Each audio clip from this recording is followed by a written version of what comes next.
I just had an idea. Here's the question I'm asking Copilot AI this time. Respond to the World Fairness Agreement is the best method to stop fascism, authoritarian rule, etc. That's a bold and compelling claim, Stephen, and one that invites both philosophical depth and practical scrutiny. Let's unpack it. I haven't even read it yet. I read this first part. Why the World Agreement could be the best method. If we take the World Fairness Agreement, WFA, as a framework that prioritizes direct harm reduction over abstract justice, it aligns with the idea that fascism and authoritarianism thrive on systemic injustice, exclusion, and concentrated power. Here's how WFA might counter these forces. So, I just want to make a comment. Copilot picked up on how this law of fairness, don't do anyone wrong idea, it calls it direct harm reduction or direct action, direct moral action, as opposed to some mythical morality, mythical evil that's not definable, perhaps. So WFA, the law of fairness, don't do anyone wrong, is direct morality action, direct action. The action is stop doing others wrong. So it's like not vague on how you do it. It's like there's no argument to be made. You either agree with that idea or not. And who would not agree with not doing other people wrong? Only the people that are benefiting from it. So we need to change that so they're benefiting more from joining with WFA. The exoneration. They don't have to worry about being harmed if they join with us, because no one's allowed to do them wrong anymore, and they're exonerated of all their past. And they can keep it secret. Okay, back to what Copilot says. It finished up, here's how WFA might counter those forces of fascism, authoritarianism, etc. Moral clarity over procedural ambiguity. Here again, it's the same theme. Moral clarity, don't do others wrong, as opposed to how many law books are there? I mean, how many words are in the law books?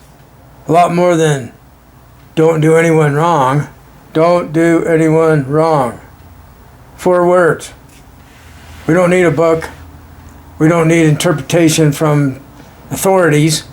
Every single person is the authority, whether they were done wrong or not. There's no other authority than you.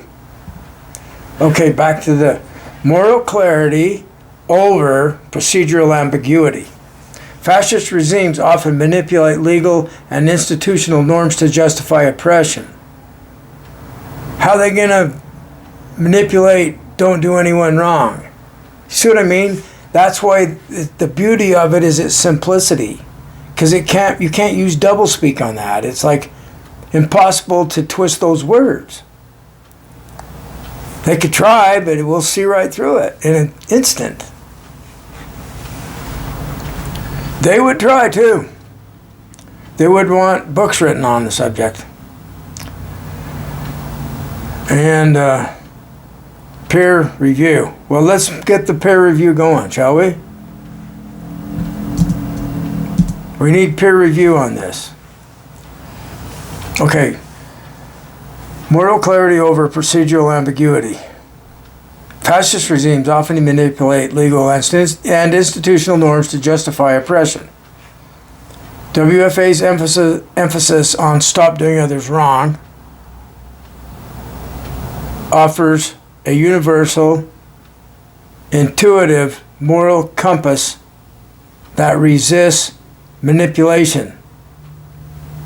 Thank you, co-pilot. That was much more concise than what I just said. Global accountability. This is the second bullet listed on how WFA might counter the forces of oppression from fascism and authoritarianism. So, global accountability by establishing shared ethical standards across borders. Red flag alert. The anti-globalists are going to be throwing rocks. No, they're going to be shooting bullets. That's the problem.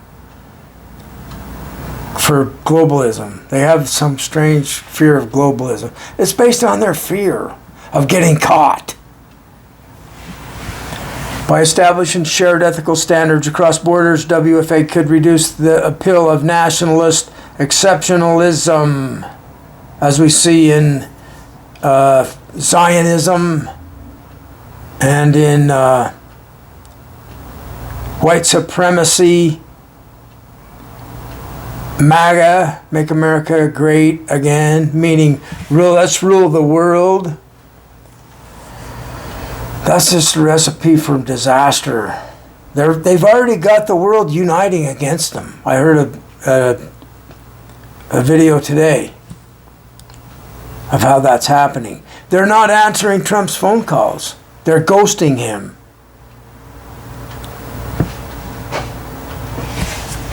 Okay, next heading.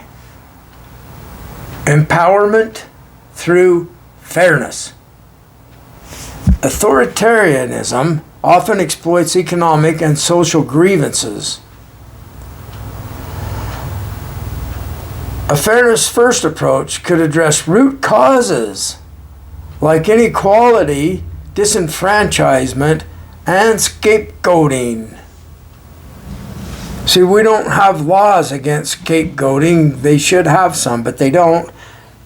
They don't have a law against being unfair to someone because they're unfair to people, the guys that write the laws, the religions that support them, or the rich, wealthy people that are unfair to people.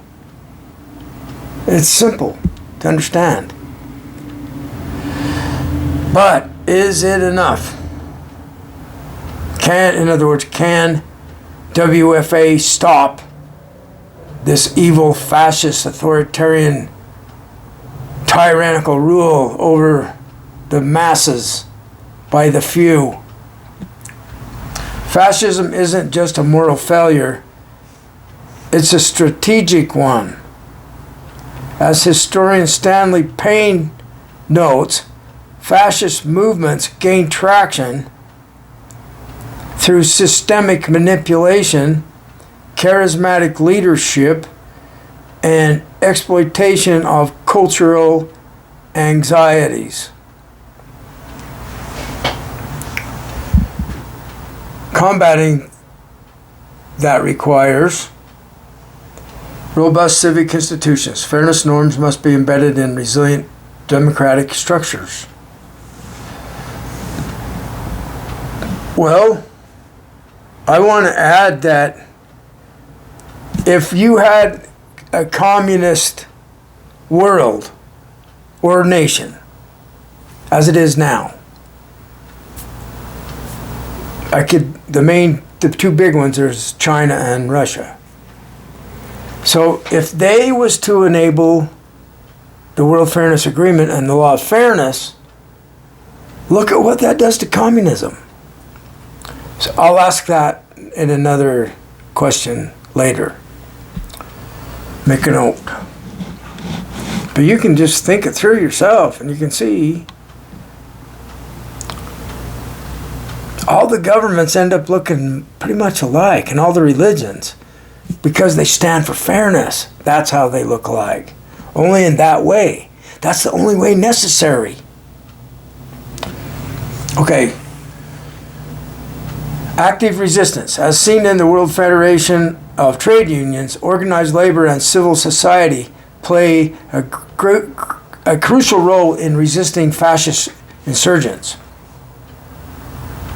Yeah, this is why we want team fairness, to get everyone to join with. Everyone's invited to join. Okay, narrative power. Fascism thrives on myth and falsehood, in other words. WFA must offer a counter narrative that's not just rational, but emotionally resonant. So there we're using myth in the other way, like mythology, and the sons of the humans of truth and fairness united with the most powerful light of reality that shines and exposes unfairness wherever it may be found. And then it offers it to keep it secret if it will join with the devil. No, not the devil, with WFA. And then the secrets are hushed up. Shut up. We don't know about that. They've agreed. Leave them alone. They're on our side now. They're exonerated. They're forgiven. And we enjoy them as fellow humans. We enjoy and we don't judge, and we just enjoy everyone. And we love everyone. We don't care about their past. Shut up. See, that's miraculous. That causes miracles to happen. When people are accepted as they are. It did for me. So I had character flaws. I had fear of people that I had to get honest about. And there was people at the AA meeting that reached a hand out and told me I'm welcome. I felt horrible about myself. I'd never admitted it before on a deep level. So the way that my shame was coming out and doing harm to others because I hadn't healed it yet, I started to get honest about that. I forgave myself because didn't know how until I was taught how. I didn't know how to stop others from shaming me. So, on with co-pilot's rendition. Your framing matters. If WFA is positioned not as a treaty or policy document, but as a moral operating system, a kind of ethical firmware for global society, it could indeed be one of the most powerful tools against authoritarianism. But it would need to be paired with vigilance, education, and institutional reform. Yeah, I talk about that in the World Fairness Agreement. Would you say WFA is more of a philosophical imperative or a practical roadmap? I'd love to hear how you envision its implementation. Well, the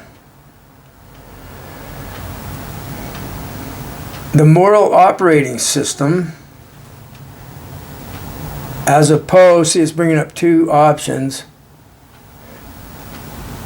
It would need to be paired with vigilance, education, and institutional reform. So the two are the two end up doing the same thing. The philosophical imperative, the philosophy of fairness, and do no wrong to others. That is the roadmap. So the implementation, how would we implement this? This is what I've been struggling with, is getting people on board. I don't know what's obstructing them. I know what's been obstructing me. It's a powerful evil that's against me for doing this. And so I can just imagine anybody who tries to connect to this They're under attack by the force of evil. Fascism is a force of evil. It takes away people's free choice. It establishes a dictator with all power over the people. There's been many schemes for an individual to gain all power. Trump's on an all-power kick right now. He's trying to get all power over the world. He can see he's not going to succeed. He's too old. So he's doing all he can while he's still alive to rewrite USA as he sees best. Now, I can see his point. I understand why he's doing some of the things he's doing. I'm just really worried that trade tariffs is going to backfire, and he doesn't care. He's going to be dead, and the USA will be in destroyed state.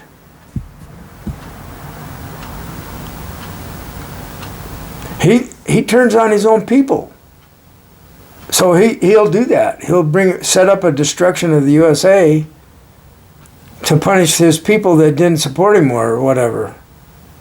They didn't lick his boots clean enough or whatever. I don't know. Is he that bad? You know, the old saying was you have to kiss the devil's ass, right? So that the devil will protect you. With WFA, you don't need to kiss the devil's ass. You just need to accept the invitation.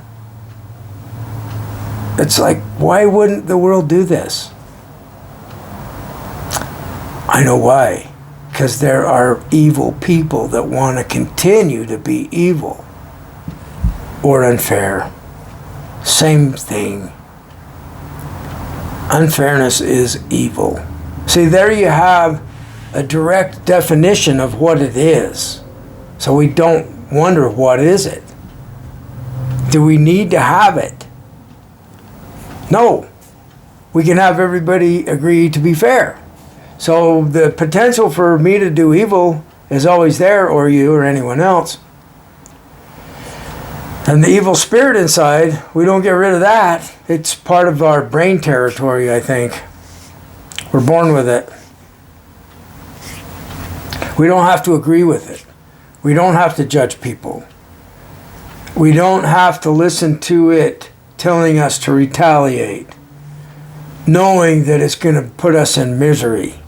It wants people to be unhappy. It's like Metallica's song, Harvester of Sorrow. It wants to put all of us in sorrow. It feeds on it. So evil is like a parasitic mind virus. Whereas when we convince that was once evil to be helpful, now we have a symbiotic friend within that has changed its evil ways, like we're doing ourselves.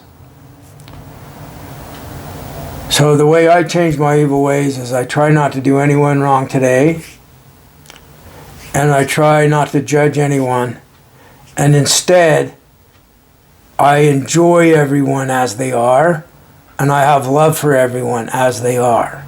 So it's a conscious choice away from the evil spirit of judgment and criticism and hatred and alienation and separation and isolation. And instead, it's arms wide open. I love you guys. Thank you.